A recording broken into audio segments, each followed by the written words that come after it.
Hello students, welcome to Studyjest the world of educational solutions. Studyjest एक ऐसा unique platform है जहां पे आपको हर एक टाइप का एजुकेशन सॉल्यूशंस प्रोवाइड किया जाता है। So in this class of today's we will discuss about the gravitation continued. In previous classes also we have discussed some specific few concept of gravitation that is related to the universal law of gravitation and some applications and the units of the gravitational constant and the value of gravitational constant. In today's class we will discuss about the Newton's third law and gravity. We will see about the free fall and we will see about the acceleration due to gravity. So let us start our class of today on gravitation. Before starting our class, let me just remind you of the social media platform that we are having. You can subscribe to our YouTube channel, that is StudyGist Academy. Make sure you like our Facebook page, that is StudyGist Academy. Join our Telegram channel, that is StudyGist School from 7 to 10. And you can see the link is provided over here. And this is how our Telegram channel looks like. ये join करने का आपका कुछ ये फायदा रहेगा कि आपका जो लाइव क्लासेस का मॉड्यूल है ये आपको टेलीग्राम चैनल में प्रोवाइड किया जाएगा। आपका स्टडी नोट्स आपको टेलीग्राम चैनल में आपको मिल जाएगा। And most important is your doubts. If you have any doubts, you can raise your doubts on our Telegram channel and it will be cleared in no time. So make sure you join our Telegram channel. You can also follow us on our Instagram, that is StudyGist. You can join our WhatsApp group, that is by writing this number 9933794423. And for more information, you can log into our website, that is www.studygist.in. ऐसा दिखता है हम लोग का जो app है play store में. You can find our app on play store by writing स्टडीजस्ट. This is how our application looks like, and you can download it absolutely free of cost, and you can access every type of courses, like whether it is academics or competitive. You can access your courses from this app. And ये app download करने के बाद आपका जो home screen में mobile screen में ऐसा दिखता है. तो make sure you download this app. And this is how our YouTube channel looks like. Make sure you share it and subscribe, and also press this bell icon so that you get notified if any free content get uploaded on our YouTube channel. And this is how our Facebook page looks like. Make sure you share it among with your friends and like also, so that you get notified about study related content from our Facebook page. तो चलिए शुरू करते हैं आज का जो class है about gravitational continued. So in this class we'll see what do gravity do actually. So gravity, what it does, gravity force holds the solar system together. तो इतना बड़ा जो सोलर सिस्टम है हम लोग का, जो हम लोग देखते हैं अभी कितना प्लेनेट है, 9 प्लेनेट है नहीं, अभी कितना प्लेनेट है, 8 प्लेनेट्स है. ठीक है, प्लूटो क्या है आपका, प्लेनेट नहीं है, पता है ना. प्लूटो जो it's no more a planet. So total 8 planets are there. ठीक है, तो ये जो 8वां प्लेनेट है इसको एक रिदम में ये अभी घूम रहा है अपना जगह पे. तो ये सोलर सिस्टम का पॉसिबिलिटी क्यों हो रहा है, ग्रेविटेशनल फोर्स की वजह से. So it is the gravitational force between the sun and the earth which keep the earth in uniform circular motion around the sun. मतलब रेवोल्यूशन. रेवोल्यूशन जो होता है ना, रेवोल्यूशन मतलब क्रांतिकारी नहीं, रेवोल्यूशन मतलब जो अर्थ घूमता है ना, ये जो सन है, सन के चारों तरफ जो अर्थ घूम रहा है इसको कहते हैं रेवोल्यूशन. ठीक है ना, रेवोल्यूशन, ये आपको पता है. तो ये जो है हो रहा है क्यों, ये जो यूनिफॉर्म सर्कुलर मोशन में अर्थ जो घूम रहा है सन के चारों तरफ, ये ग्रेविटेशनल फोर्स के लिए संभव हो पा रहा है. राइट. इसके अलावा और कुछ एप्लीकेशंस क्या क्या है, द टाइड्स इन द सी, जो लहर आता है, हम लोग का जो वेव्स है, जो tide, high tides, low tides होता है ना सी में या नदी में भी देख सकते हैं, बढ़ जाता है पानी, घट जाता है पानी. ये आपका जो साइज ऑफ वेव है वो बढ़ जाता है, घट जाता है. तो tides in the sea are formed by rising and falling of water level in the sea due to gravitational force of attraction which the moon and the sun exerts on the water surface in the sea. मतलब ये जो यहाँ पे जो अर्थ है, अर्थ के मान लेते हैं ये अर्थ है, यहाँ पे ये मून है और यहाँ पे ये सन है. तो ये दोनों ग्रेविटेशनल फोर्स के वजह से ये आपस में ऐसे ये फोर्स हो रहा है, ये ऐसा फोर्स हो रहा है. इसके वजह से जो सी है, सी में हम लोग का जो हम लोग देख सकते हैं इसको, सीज में ये जो लहर है ये बढ़ जाता है तो हम लोग बोलते हैं हाई टाइड, घट जाता है तो लो टाइड. तो this is how the rise and falling of water level in sea is called as tides, and this is happening due to the gravitational force of moon and the sun exerted on earth. तो gravity की वजह से Tide form हो रहा है, और हम लोग का जो लाइफ है, life form on earth is due to gravity only. एक स्पेसिफिक पोजीशन में होल्ड कर रखा है, जो सन है इसे अर्थ को होल्ड करके रखा है, इसलिए हम लोग का जो लाइफ फॉर्म है ये भी पॉसिबल हो रहा है ऑन अर्थ. तो gravity is the main cause of everything on like this in this solar system. Right. तो चलिए नेक्स्ट आगे बढ़ते हैं, Newton third law of motion and gravitation. आप देखेंगे हम लोग का ये दोनों के बीच में मील क्या है, न्यूटन थर्ड लॉ क्या है, for every action there is equal and opposite reaction, ये हम लोग पता है, acting on different bodies, right. The Newton third law of motion along holds good for the force of gravitation. This means यहाँ पे क्या है, हम लोग को पता है कि न्यूटन के क्या बताया था, थर्ड लॉ में क्या बताया था, थर्ड लॉ में बताया था, मान लेते हैं एक ऑब्जेक्ट है ए और एक ऑब्जेक्ट है बी, तो ये इसके ऊपर F फोर्स डालता है, तो ये भी इसके ऊपर कितना F फोर्स डालेगा, मगर ये जो दोनों फोर्स है ये इक्वल एंड ऑपोजिट होगा, F इक्वल टू F, ये मानते हैं F1 है, ये मानते हैं F2 है, या FA इसको मान लेते हैं, इसको FB मान लेते हैं, तो FA इक्वल टू FB, ये होता है आपका न्यूटन्स थर्ड लॉ। ये सेम बॉडी पे अप्लाई करेगा नहीं, डिफरेंट बॉडी पे ये एप्लीकेबल होगा, ठीक है। तो this is Newton third law.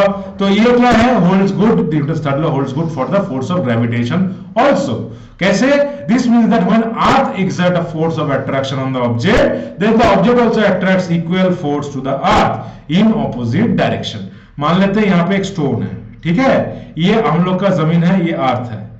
अब यहाँ पे ये स्टोन गिर रहा है, तो ये क्या कर रहा है, अर्थ यहाँ पे इसको खींच रहा है, और स्टोन भी क्या कर रहा है, अर्थ को खींच रहा है। तो ये जो फोर्स है ये क्या है, इक्वल एंड ऑपोजिट,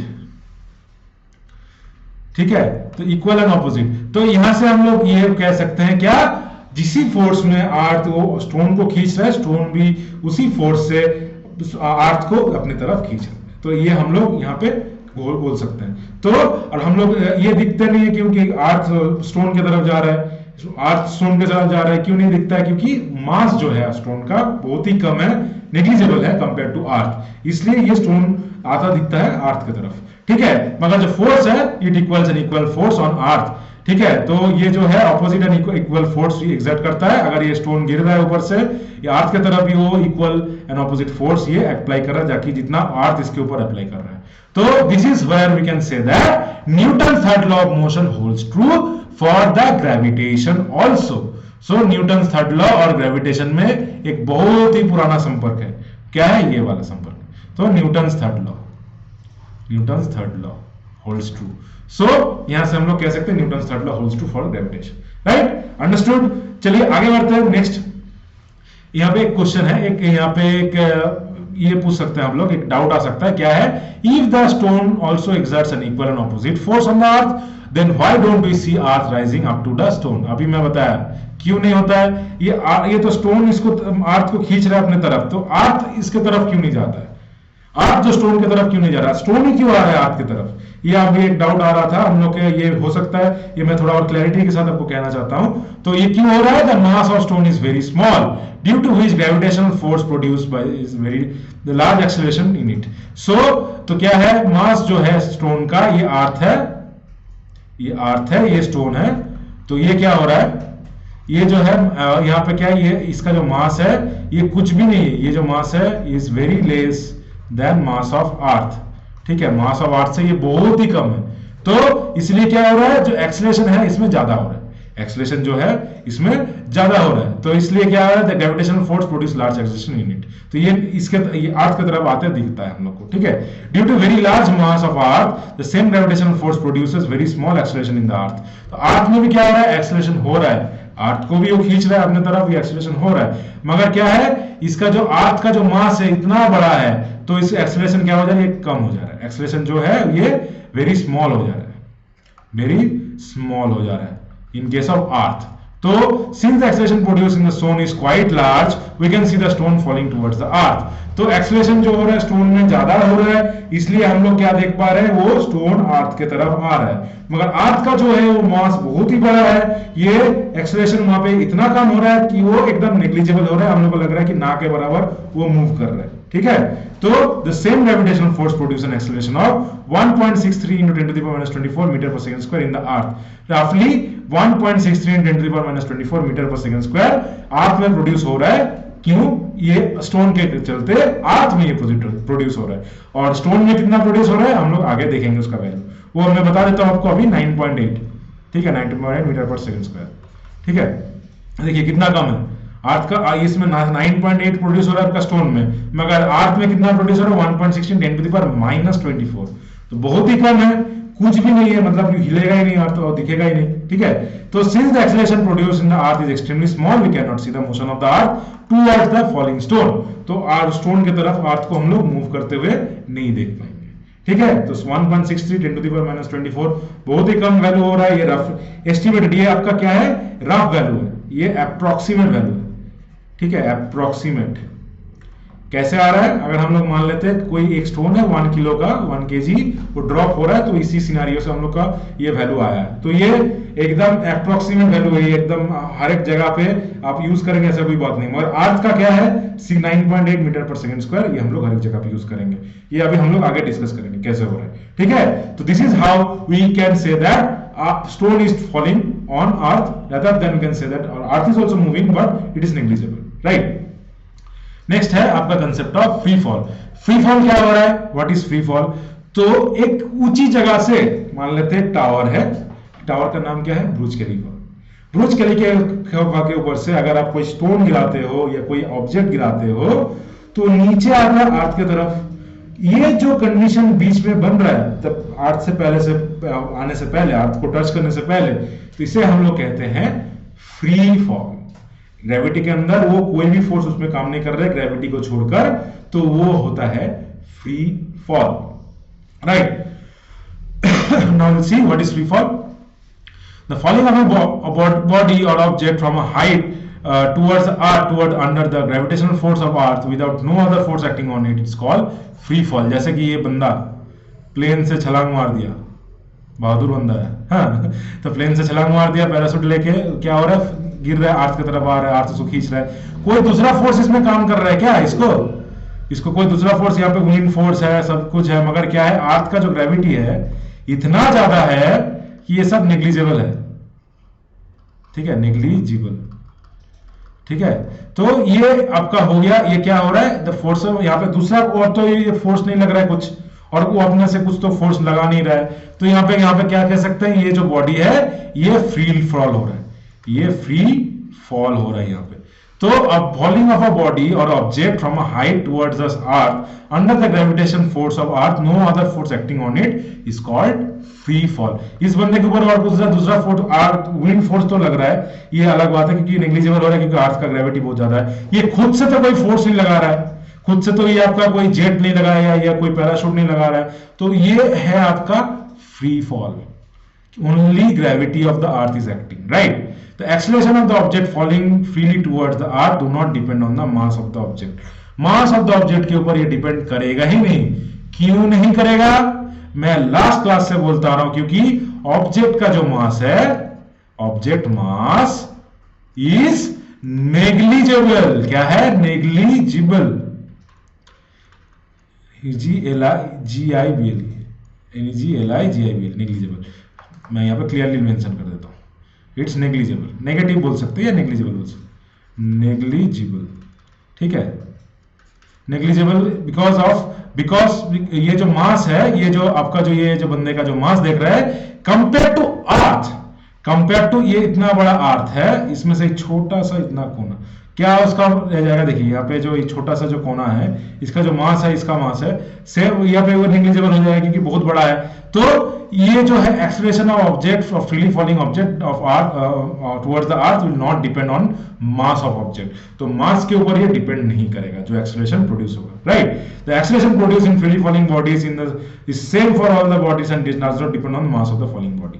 तो ये मास के ऊपर, ये यहाँ पे टेक अवे पॉइंट क्या है, कहीं पर भी फ्री फॉल होता है ये नेग्लिजिबल होता है। ये ऑब्जेक्ट ऑफ मास जो है, ये मास जो है ऑब्जेक्ट का, वो नेग्लिजिबल होता है, इसलिए मास ऑफ ऑब्जेक्ट हम लोग कंसीडर नहीं करेंगे, मास ऑफ ऑब्जेक्ट हम लोग कंसीडर नहीं करेंगे जब हम लोग फ्री फॉल निकालेंगे, राइट। तो ये हर एक जगह पे सेम रहेगा, अगर मतलब जो एक्सेलरेशन ड्यू टू ग्रेविटी है सेम रहेगा, 9.8 मीटर पर सेकंड स्क्वायर। कैसे हो रहा है हम लोग देखेंगे आगे, राइट। फ्री फॉल समझ में आ गया होगा। अब एक स्टोन लेके आप खुद ही ट्राई कर सकते हैं, ऐसे ऊपर से थोड़ा गिरा दीजिए, तो जो नीचे गिर रहा है, जब तक नीचे गिर रहा है, उसको हम लोग कहते हैं फ्री फॉल। या आप घर में भी एक्सपेरिमेंट करके देख सकते हैं, राइट। तो I hope you understood. If any doubt is there, you can raise your doubt in your comment section so that your doubt get resolve in no time. So मैं एकदम चाहूंगा आपका जो कंसंट्रेशन है पूरा स्क्रीन के ऊपर रहे, ताकि everything you get in class here only, right. कोई दूसरा जगह पे आपको और जाने का जरूरत नहीं पड़ेगा। चलिए आगे बढ़ते हैं। नेक्स्ट है एक्सेलरेशन ड्यू टू ग्रेविटी। अब जो मैं यहां पे बोल रहा था 9.8 मीटर पर सेकंड, ये जो हो रहा है एक्सेलरेशन कहते हैं हम लोग acceleration due to gravity. Acceleration due to gravity क्या होता है? ये बॉडी जो गिर रहा है, फ्री फॉल हो रहा है, अर्थ की तरफ आ रहा है, इतना एक्सेलरेशन ये प्रोड्यूस करता है वो बॉडी के ऊपर। When the object is dropped from some height, a uniform acceleration is produced in it by gravitational pull of the earth। तो यहाँ पे क्या होता है, कोई एक यहाँ पे देखिए जो एप्पल है, ये जो गिर रहा है, ये एप्पल जो पेड़ से गिर के नीचे आ रहा है, तो ये क्या हो रहा है, यहाँ पे एक यूनिफॉर्म एक्सेलरेशन यहाँ पे फॉर्म हो रहा है।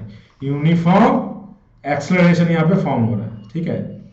यूनिफॉर्म एक्सेलरेशन यहाँ पे फॉर्म हो रहा है, produce in the body by the gravitation pull of the earth. क्यों? ग्रेविटेशन पुल के वजह से ये यूनिफॉर्म एक्सेलरेशन है, आप यहाँ पे प्रोड्यूस हो रहा है। The uniform acceleration produce in a freely falling body due to gravitational force of the earth is known as acceleration due to gravity and denoted by letter small G. Capital G क्या था? Capital G क्या था? Gravitational constant था। ये gravitational क्या था? Constant. मगर जो स्मॉल जी है ये क्या है? एक्सेलरेशन ड्यू टू ग्रेविटी, ठीक है। एक्सेलरेशन ड्यू टू ग्रेविटी है आपका स्मॉल जी। तो ये इसका जो वैल्यू है कितना आता है? 9.8 metre per second square. 9.8 metre per second square आपका यहाँ पे आपका जो है वैल्यू बन जाता है। If object is drop freely it falls with the acceleration at 9.8 metre per second square. When the body is thrown vertically upward it undergo retardation भी आपका 9.8 मीटर पर सेकंड स्क्वायर के हिसाब से ही होता है। मान लेते हैं यहाँ पे एक ऑब्जेक्ट है, ये अर्थ है, यहाँ से हम लोग एक ऑब्जेक्ट ऊपर फेंके, तो ये जो जाएगा ये घटेगा भी, इसका तो एक्सेलरेशन घटेगा क्योंकि नीचे कंटिन्यूअस इसको नीचे पुल किया जा रहा है ना, अर्थ इसको पुल कर रहा है, तो यहाँ से ये नीचे आएगा, ठीक है। यहाँ पर जो इतना ये जो आएगा, ये जो रिटार्डेशन होगा, ये रिटार्डेशन मतलब एक्सेलरेशन घटना, उल्टा एक्सेलरेशन का उल्टा घटना, स्पीड जो है एक्सेलरेशन जो मतलब जहां पे जिसका स्पीड एक्सेलरेशन कम जाना उसको हम लोग बोलते हैं रिटार्डेशन। तो रिटार्डेशन क्या है? रिटार्डेशन कितना होगा? रिटार्डेशन होगा 9.8 मीटर पर सेकंड स्क्वायर के हिसाब से। जब अगर कोई भी ऑब्जेक्ट हम लोग ऊपर फेंकते हैं उसका रिटार्डेशन भी आपका रेट कितना होता है? 9.8 मीटर पर सेकंड स्क्वायर के रेट के हिसाब से होता है, right? So this is how we will calculate the retardation of a body or acceleration due to gravity of a body. Understood? और इसका वैल्यू कितना है? 9.8। रिटार्डेशन के केस में भी होगा, एक्सेलरेशन ड्यू टू ग्रेविटी के केस में भी होगा। रिटार्डेशन ड्यू टू ग्रेविटी या acceleration due to gravity both will be 9.8 metre per second square. Understood? Very easy. तो इतना आपको याद रखना है क्या है। अंडरस्टूड? अब मैं उम्मीद के साथ कह सकता हूं कि आपका एक्सेलरेशन ड्यू टू ग्रेविटी में कोई भी आपको डाउट नहीं रहेगा। चलिए आप थोड़ा देख लेते हैं, ये कैलकुलेट कर लेते हैं कि कैसे आया ये वैल्यू। ये तो वैल्यू आया, ये कैसे आया? तो यहाँ पे देख लेते हैं। पहले यहाँ पे कुछ वैल्यूज हम लोग लिख लेंगे। वैल्यूज क्या है? हम लोग वो अर्थ, ये लास्ट क्वेश्चन में यहाँ पे दिया हुआ है कुछ आपका जो वैल्यू है, ये हम लोग लिख लेंगे। अर्थ का जो मास है ये हम लोग लास्ट क्लास का एक क्वेश्चन हम लोग किए थे, उसके यहाँ पे लिख लेते हैं वैल्यूज क्या क्या है। एक मिनट। सो यहाँ पे दिया हुआ है आपका जो रेडियस ऑफ अर्थ है 6.4 10 to the power 6 किलोमीटर। आपका जो मास ऑफ द अर्थ है 6 into 10 to the power 24। ये हम लोग यहाँ से ले लेते हैं। ये हम लोग लास्ट क्लास में ये क्वेश्चन हम लोग किए थे। तो रेडियस ऑफ अर्थ कितना है? 6.4 10 to the power 6 है। और आपका अर्थ का जो रेडियस है ये आपका मास कितना है? 6 into 10 to the power 24। अब आगे बढ़ते हैं किसमें? आगे हम लोग बढ़ेंगे इस वाला डेरिवेशन पे, calculation of acceleration due to gravity. अब हम लोग को पता है न्यूटन सेकंड लॉ क्या है? न्यूटन सेकंड लॉ क्या है? F equal to mass into acceleration. Mass into acceleration ये आपका हो गया न्यूटन सेकंड लॉ। अब क्या बोला गया है यहां से? हम लोग कह सकते हैं क्या? Acceleration equal to force by mass, लिख सकते हैं ना, फोर्स बाय मास। तो F according to the universal law of gravitation, according to universal law of gravitation क्या कहता है? लॉ ऑफ ग्रेविटेशन क्या कहता है? आपका F equal to G into M into small M by are square, G into small M by are square. तो acceleration due to gravity क्या होगा, एक्सेलरेशन एसीसी लिखता हूं मैं शॉर्ट में, एसीसी ड्यू टू ग्रेविटी क्या हो जाएगा, एक्सेलरेशन ड्यू टू ग्रेविटी क्या हो जाएगा,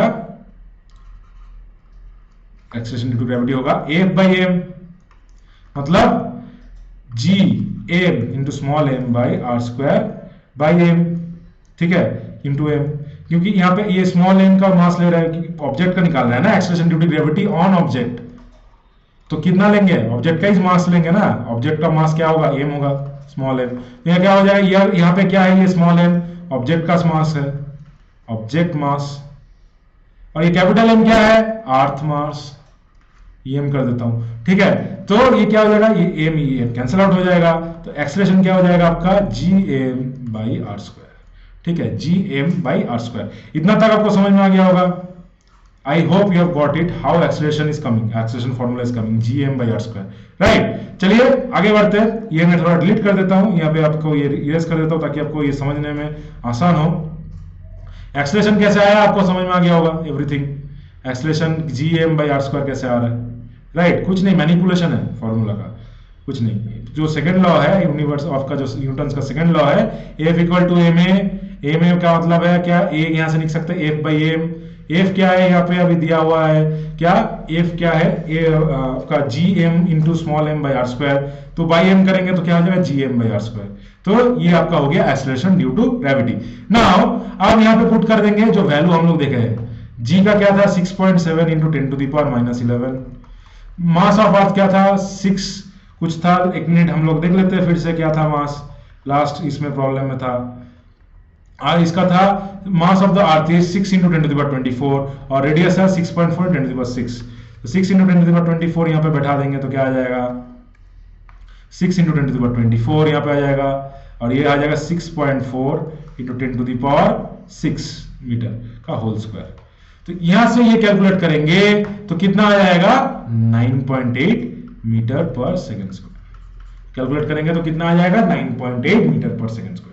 तो this is how we can calculate the acceleration due to gravity on a body. ये कितना हो रहा है, on a body, on the body और ऑब्जेक्ट, ठीक है, ये ऑब्जेक्ट के ऊपर फॉर्म हो रहा है, on a body or object, इसके ऊपर ये फॉर्म हो रहा है, right. So this is how we can calculate the acceleration due to gravity on a body. 9.8 कैसे आ रहा है, हम लोग कुछ नहीं किए, जी का वैल्यू बैठा दिए, अर्थ का जो मास है 6 इंटू 10 टू द पावर 24 ले लिए, रेडियस कितना लिया 6.4 into 10 to the power 6 kilometre whole square, तो इसको हम लोग क्या करेंगे, इसको हम लोग कन्वर्ट कर लेंगे किसमें, आपका मीटर पे, तो ये किलोमीटर पे है तो मीटर पे कन्वर्ट कर लेंगे, इनटू क्या कर लेंगे, स्क्वायर पे है तो 1 मीटर इक्वल 1000 इंटू 1000 इंटू 1000 कर लेंगे, ठीक है, तो ये आ जाएगा आपका 1000 इंटू 1000, तो ये आ जाएगा 9.8 metre per second square.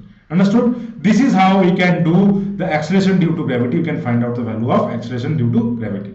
Understood, very easy, कुछ नहीं है, आपको बस वैल्यू रखना, याद रखना है, और अगर ऐसा डेरिवेशन आपको दिया रहेगा, अगर आपको पूछा जाएगा एग्जामिनेशन में, तो वहां पे आपका जो मास है अर्थ का, आपका जो रेडियस है अर्थ का, वो आपको मेंशन किया जाएगा, आपको टेंशन लेने का कोई जरूरत नहीं है, आप जो आप लोग जस्ट बैठाएंगे फॉर्मूला में वो आ जाएगा। यहाँ पे इंपॉर्टेंट पॉइंट क्या था, एक्सेलरेशन कैसे हम लोग निकाल रहे हैं, कुछ नहीं, Newton second law, F is equal to M A क्या क्या है, एफ बाई एम, यहाँ पे हम लोग, यहाँ से हम लोग एक्सेलरेशन का फॉर्मूला आ रहा है G M by are square. Understood, this is how we calculate acceleration due to gravity. Sorry, चलिए आगे बढ़ते हैं, अब देखते हैं variation of acceleration due to gravity. अब कहां पे कैसे कैसे क्या वेरी कर रहा है, कहां पे वो हम लोग देखेंगे। अब जो जी है ये हर एक जगह पे कांस्टेंट नहीं रहता है। The value of acceleration due to gravity G is not constant at all the places of surface of the earth. बढ़ता है, घटता है, कहां बढ़ता है, कहां घटता है, ये हम लोग देखेंगे। Since the radius of the earth and the poles is minimum, आप जो अर्थ है इसका जो स्ट्रक्चर हम लोग देख लेंगे तो कैसे होगा, इस टाइप का होता है अर्थ, पोल के तरफ थोड़ा चपटा होता है, और जो बल्ज आउट होता है ये आपका इक्वेटर की तरफ ये थोड़ा बल्ज आउट होता है, और पोल की तरफ ये चपटा होता है।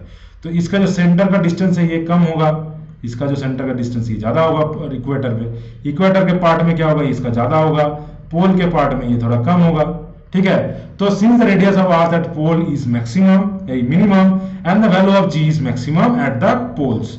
अब क्या है, हम लोग को पता है क्या एक्सेलरेशन क्या है, gm/r²। अब r का वैल्यू बढ़ेगा, g का घटेगा, r का घटेगा, g का बढ़ेगा, a का बढ़ेगा, r बढ़ेगा, a घटेगा, r घटेगा, a बढ़ेगा, इनवर्सली प्रोपोर्शनल है। तो अब क्या है, मिनिमम पोल्स में क्या है, आपका रेडियस ऑफ अर्थ मिनिमम हो रहा है, चपटा है ना, पोल की तरफ से अर्थ चपटा है, तो वहां पे क्या हो रहा है, उसका वो मिनिमम हो रहा है पोल्स पे, तो वैल्यू क्या होगा, जी का मैक्सिमम होगा पोल्स पे। तब यहाँ पर हम लोग क्या कह सकते हैं, जो पोल में होगा नॉर्थ पोल, साउथ पोल, यहाँ पे क्या होगा, g maximum, small g is maximum, maximum होगा, ठीक है। और इक्वेटर में क्या होगा, again the radius earth is maximum, radius of earth क्या होगा, मैक्सिमम क्या होगा इक्वेटर पे, so the value of ji is minimum at the equator. Equator में क्या होगा, इसका जो वैल्यू है ये बड़ा है, यहाँ पे जो रेडियस है ये बड़ा है, इसलिए क्या होगा, यहाँ पे जो जी है ये मिनिमम होगा, ठीक है, जी यहाँ पे मिनिमम होगा। डिनोमिनेटर क्या है, वो घट जा रहा है, ये जो बढ़ जा रहा है, तो a का वैल्यू है घट जा रहा है, ये a का वैल्यू बढ़ जाएगा, जी r का वैल्यू जब घट जाएगा, ठीक है, तो यहाँ पे इनवर्सली प्रोपोर्शनल हो रहा है। So as we go up from the surface of the earth, the distance from the center of the earth increases and hence the value of g decreases.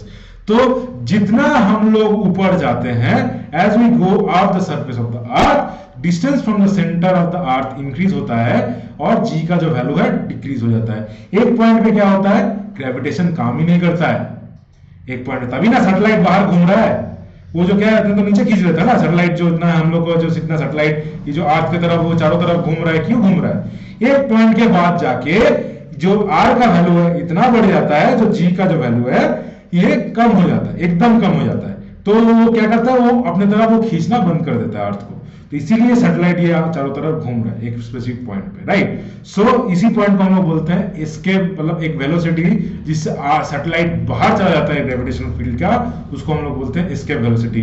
खैर यहाँ पे ये काम में नहीं है, मैं जस्ट एक्स्ट्रा नॉलेज के लिए आपको मैं बोल रहा हूँ एस्केप वेलोसिटी क्या होता है।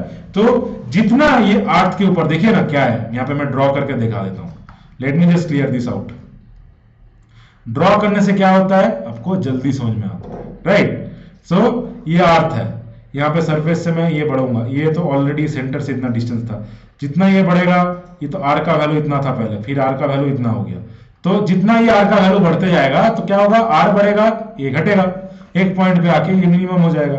तो as we go off the surface of the earth, distance from the centre of the earth increases, hence the value of g also decreases, g जो है ये डिक्रीज हो जाएगा। The value of g also decreases as we get inside the earth and the become zero at the centre of the earth. तो centre of the earth में क्या है, g zero हो जाएगा, क्यों, क्योंकि वही फंडा है, क्या होगा यहाँ पे अगर जितना ये घटेगा, मान लीजिए जितना हुआ, तो ये घट जा रहा है, जितना अंदर जा रहा है उतना वो घटेगा, करते करते एकदम सेंटर में क्या हो जाएगा, जीरो हो जाएगा, r का वैल्यू जीरो हो जाएगा, तो a का वैल्यू क्या होगा, ऑलरेडी जीरो हो जाएगा, इन्फिनिटी हो जाएगा, मतलब वो एकदम ये घट जाएगा। तो as the value of g also decreases as we go inside the earth and it become zero at the centre of the earth, centre of the earth में ये जीरो हो जाएगा।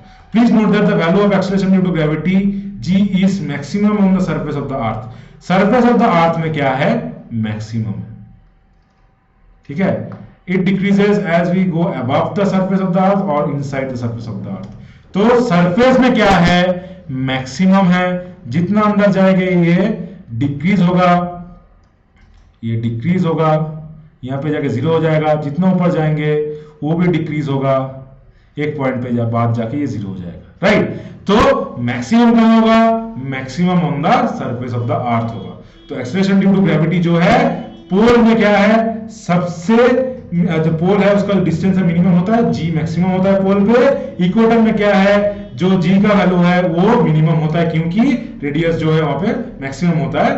और अर्थ के ऊपर जाएंगे हम लोग, सरफेस में जाएंगे, तो r का जो वैल्यू है बढ़ रहा है, g घटेगा, अंदर जाएंगे g का फिर से वैल्यू घटेगा, क्योंकि r जो है वो घट जाएगा, तो ये जीरो हो जाएगा, राइट। तो this is what is the variation of acceleration due to gravity g on surface of the earth, right. Now acceleration due to gravity does not depend on mass of the body. मैं पहले ही बता रहा था कि मास of the body पे ये depend नहीं करता, क्योंकि ग्रेविटी है अर्थ की वजह से, और अर्थ का जो मास है इतना बड़ा है कि वो मास ऑफ द बॉडी को नेग्लिजिबल पड़ जाता है उसके सामने, तो ये does not depend on the mass of the body. Since the acceleration due to gravity does not depend on the mass of the body, all the body whether heavy or light fall in the same acceleration towards the surface of the earth. ये जो एक बड़ा यहाँ पे एक अर्थ है, यहाँ पे एक बड़ा पत्थर है, यहाँ पे एक छोटा पत्थर है, दोनों आप गिराएंगे, ये भी 9.8 मीटर पर सेकंड स्क्वायर में गिरेगा, ये भी 9.8 मीटर पर सेकंड स्क्वायर में गिरेगा, एक ही एक्सेलरेशन में गिरेगा, राइट? क्यों? यहाँ पे जो एक्सेलरेशन है does not depend on acceleration due to gravity does not depend on mass of the body. Mass of the body के ऊपर डिपेंड करेगा ही नहीं, क्योंकि ऑलरेडी कट गया ना। देखिए g/r² है, स्मॉल m का टर्म आ रहा है, यहाँ पे नहीं आ रहा है ना, तो m का कोई टर्म ही नहीं है, कहां कैसे डिपेंड करेगा? तो एक्सेलरेशन ड्यू टू ग्रेविटी ये डिपेंड ही नहीं करेगा, ये मास ऑफ बॉडी के ऊपर डिपेंड ही नहीं करेगा। तो एक बड़ा पत्थर जो है वो भी 9.8 मीटर पर सेकंड स्क्वायर में गिरेगा, एक छोटा पत्थर जो है वो भी 9.8 मीटर पर सेकंड स्क्वायर में अर्थ की तरफ गिरेगा। Understood? If a big stone and a small stone are dropped from a roof of a house simultaneously, they will reach at the same time. Same time में वो आके ground में गिरेगा। ये आपको ध्यान में रखना है। ऐसे यहाँ से एमसीक्यू पूछ सकता है या 2 मार्क्स का क्वेश्चन डायरेक्ट पूछ देगा। बहुत जन को लगेगा कि बड़ा पत्थर जो है जल्दी गिरेगा, ऐसा नहीं है। क्या है? If the big stone and a small stone is dropped from the roof of the house simultaneously, they will reach at the ground at the same time. Simultaneously अगर आप लोग उसको गिराते हैं, हाउस के जो रूफ से, घर के छत से अगर गिराते हैं, तो ये सेम टाइम पे वो ग्राउंड पे आके गिरेगा। ठीक है? This is how we can define the acceleration due to gravity g. Understood? If any doubt is there, you can raise your doubt, and your doubt should be cleared in no time. We will make sure that. Right? अब देख लेते हैं कुछ questions, आज के class का कुछ application देख लेते हैं। सो यहाँ पे दिया है, calculate the value of acceleration due to gravity on surface of the moon given that mass of the moon, पहले लिख देते हैं गिवन डेटा। गिवन डेटा क्या है? मास ऑफ द मून कितना है? 7.4 into 10 to the power 22 kilo KG. Radius of the moon कितना है? रेडियस ऑफ मून कितना है? 1740 किलोमीटर। और जी कितना है? 6.7 into 10 to the power -11 newton metre square per k g square. अब क्या पूछा है? Acceleration due to gravity on surface of the moon. अब acceleration due to gravity on surface of the moon क्या है? g into m by are square. G यहाँ पे कितना है? 6.7 into 10 to the power -11। M कितना है? एम है आपका 7.4 into 10 to the power 22 bye कितना आ जाएगा यहाँ पे? 6.7 का होल स्क्वायर, ये 1740 इंटू 1740 इंटू 1740 कितना होगा? 1740 इंटू यहाँ पे हम लोग लिख सकते हैं इंटू 1000 करेंगे, क्योंकि ये मीटर में किलोमीटर पे इसको करेंगे 1.74 into 10 to the power 6 metre. तो यहाँ पे कर लेंगे, ये डायरेक्टली ऐसे लिख सकते हैं 6.7 into 10 to the power -11 into 7.4 into 10 to the power 22 by 1.74 into 10 to the power 6 का whole square. 1.74 10 to the power 6 का होल स्क्वायर। इजी है, यहां से आप कैलकुलेट कर सकते हो। ये कैलकुलेट करने के बाद आपको कितना आ जाएगा? ऑलमोस्ट अराउंड आपका आ जाएगा 1.63 metre per second square. Almost it will be equal to 1.63 metre per second square, मतलब 9.8 का 6 times by divide by 6 times.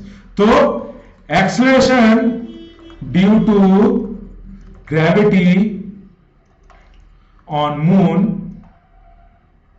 will be 1/6 acceleration due to gravity on earth। ठीक है, ऐसे लिख सकते हो। तो यहाँ पे कितना आ जाएगा? ये आप सॉल्व करेंगे तो 1.63 विल बी द आंसर। तो 1.63, तो यहां से हम लोग कंक्लूजन लिख सकते हैं, ये कंक्लूजन। ठीक है, यहाँ पे पूछा नहीं है, यहाँ पे आपका आंसर आ जा रहा है, ये मैं जस्ट आपको समझाने के लिए बोल रहा हूँ। तो ये याद रखिएगा, एक्सेलरेशन जो होगा ये जो ग्रेविटी का, ये क्या होगा? 1/6 हो जाएगा मून पे, 1/6 ऑफ अर्थ। ठीक है, मून पे। चांद पे क्या होगा? चंद्रमा में 1/6 ऑफ अर्थ हो जाएगा। ठीक है, तो 1.63 meter per second square will be the answer on moon acceleration due to gravity. I hope you have got this sum, right? If any doubt is there, you can raise your doubt. And I hope you have liked the class today. Everything is cleared of today's class. I think, I hope that. And if कोई भी doubt है आप पूछ सकते हैं. मैं उम्मीद करता हूँ आपको एक सेशन पसंद आया होगा. If you like the session, make sure you like, share and subscribe. Also share it among with your friends so that they also get benefited from this unique channel of Study Test. We'll be back with some more concept of physics in the next class. Till then, take care and goodbye.